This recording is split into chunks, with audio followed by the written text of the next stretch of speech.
ರಾಜ್ಯಪಾಲರ ನಿರ್ಣಯ ಸರಿ ಇದೆ ಅಂತ ಹೇಳಿ ಸಿದ್ದರಾಮಯ್ಯನವರು ಹಾಕಿದಂಥ ಅರ್ಜಿಯನ್ನು ವಜಾಗೊಳಿಸಿದ್ರು.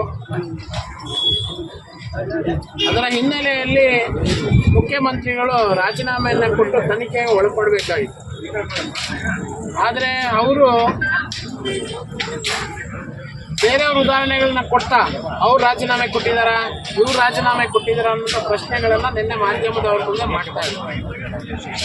ನಾವು ಕೇಳುವಂಥದ್ದು, ಸ್ವಾಮಿ ತಾವು ಮುಖ್ಯಮಂತ್ರಿಗಳು ನೇರವಾಗಿ ಆರೋಪ ತಮ್ಮ ಮೇಲೆ ಇರೋವಂಥದ್ದು ಮತ್ತು ಅದಕ್ಕಿರುವಂಥ ಎಲ್ಲ ದಾಖಲೆಗಳು ಇವತ್ತು ಸಾರ್ವಜನಿಕವಾಗಿ ಬಹಿರಂಗಗೊಂಡಿರುವಂಥದ್ದು. ನಿಮ್ಮ ತಪ್ಪಾಗಿದೆ ಅಂತೇಳಿ ರಾಜ್ಯ ಪ್ರತಿಯೊಬ್ಬರು ಕೂಡ ಮಾತನಾಡ್ತಾ ಇದ್ದಾರೆ. ಅಂಥದ್ರಲ್ಲಿ ನೀವು ಬೇರೆಯವ್ರು ರಾಜೀನಾಮೆ ಕೊಟ್ಟಿದ್ದಾರಾ ಅಂತ ಕೇಳುವಂಥ ಮಟ್ಟಕ್ಕೆ ತಾವು ಕೆಳಗಿಳಿದಿದ್ದೀರಾ ಅಂತಂದರೆ ನಿಜವಾಗ್ಲೂ ನಮ್ಮ ರಾಜ್ಯದ ಯಾವುದೇ ಮುಖ್ಯಮಂತ್ರಿ ಈ ರೀತಿಯಾದಂಥ ವರ್ತನೆ ಧೋರಣೆಗಳನ್ನ ಮಾಡಿರಲಿಲ್ಲ.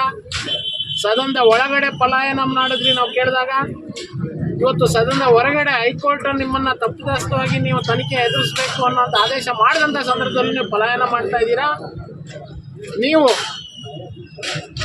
ಯಾವ ರೀತಿ ನಿಮ್ಮನ್ನು ನೀವು ಸಮರ್ಥನೆ ಮಾಡ್ಕೊಂತೀರಾ, ನಾನು ಭಾಳ ಶುದ್ಧ ಸ್ವಚ್ಛ ರಾಜಕಾರಣಿ ಅಂತೇಳಿ ಆ ಮಾತಿಗೆ ಏನಾದ್ರು ಎಳ್ಳಷ್ಟು ಬೆಲೆ ಇದ್ದರೆ ಆ ಕುರ್ಚಿಯನ್ನು ಬಿಟ್ಟು ಕೆಳಗಿಳಿದು ನೀವು ತನಿಖೆಗೆ ಒಳಪಡಿ.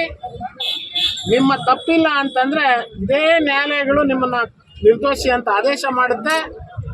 ನೀವು ನಿಜವಾಗ್ಲೂ ಇದರಲ್ಲಿ ಈ ಅಕ್ರಮದಲ್ಲಿ ಭಾಗಿಯಾಗಿದ್ದೀರಾ ಅಂತಂದರೆ, ನೀವು ರಾಜೀನಾಮೆ ಕೊಡಲಿಲ್ಲ ಅಂತಂದರೆ ನಮ್ಮ ದೇಶದ ಕಾನೂನು ಮತ್ತು ನಮ್ಮ ಸಂವಿಧಾನ ಭಾಳ ಗಟ್ಟಿಯಾಗಿದೆ.